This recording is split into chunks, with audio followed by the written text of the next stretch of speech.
Hello, I want to walk you through the next generation Avenue STR short-term rental compliance portal dashboard. This is our newly designed dashboard, which improves upon our first generation STR portal in so many ways. In the upper left corner, you will see the count of unique short-term rentals that are operational today within your jurisdiction. If you hover over the dark and light shaded donut segments, you will see active or inactive rental counts respectively. To the right of that donut, there's trending from day to day, week to week, month to month, and year over year.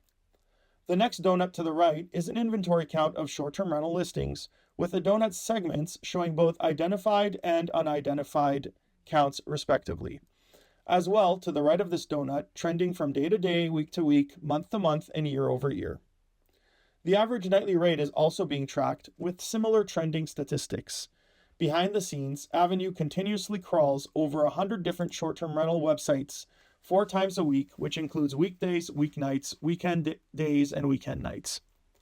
The occupancy rate is counting the number of blocked calendar dates going forward and going backwards for the last 90 days. And then those statistics are shown here, which help drive revenue estimations. Later on in this dashboard, short-term rental permit applications will also be tracked here as long as applications are processed through the Avenue STR portal.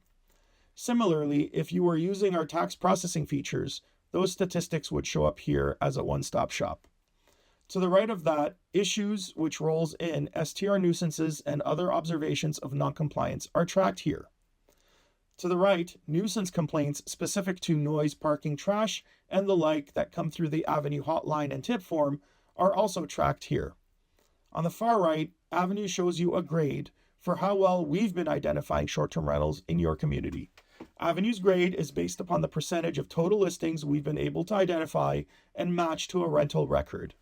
To the right of our grade is your jurisdiction's grade of how well short-term rentals are in compliance within your jurisdiction.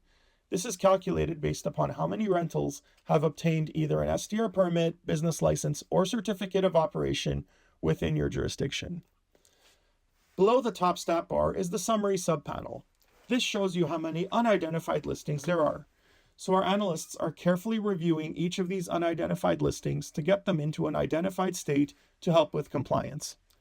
Total unregulated rentals include rentals that need to be reached out and connected to get them to comply with your ordinance. For example, compliance could mean that the host takes down their ad, changes their minimum night stay to 31 nights or longer, or obtains a permit, a license, or registration within your jurisdiction. Top property owners are also listed here, followed by estimated versus reported revenue.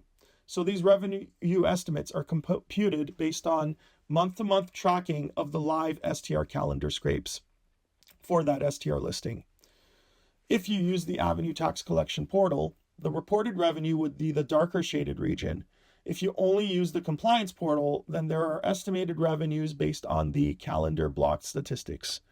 To the right is the permit applications year to date for short-term rental registrations, both new and renewal, if you use Avenue to process the permits.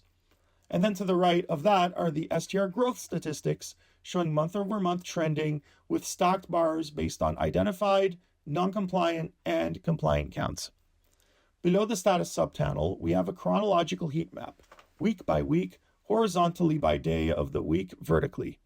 It is a breakdown of how many properties were booked for that specific day. For example, if I'm a code compliance officer and I need to plan a patrol heading up to a long weekend, we can select July 4th and generate a report of how many rentals are blocked on that day, because we know exactly which properties were blocked based on the live calendar scrapes. The listing heat map is similarly arranged to the right of the booking calendar heat map. We have a day-by-day, week-by-week listing of how many listings were active on that date cell in the grid. And it's an interactive, clickable interface showing the number if you hover over the cell. To access the mapping features of Avenue STR, you need to click the teardrop pin in the upper right corner of the module. This brings in a visualization map from the right side of the screen, where you can see circle pins and then individual pins. You can zoom in with your thumb wheel or the plus sign to get down to a very fine resolution. From here, individual pins can be clicked and accessed. Multifamily dwellings would show up by navigating left and right within the pin pop-up. You can then apply different layers. You can widen the map view. You can narrow it. You can hide it. Finally, if you wanted to print the data on this page to take to a meeting, that's easy. Just click the Print Friendly feature where you can select all the different items and subpanels you want to go into a print-friendly format that can be sent to a physical printer or saved to Acrobat PDF format.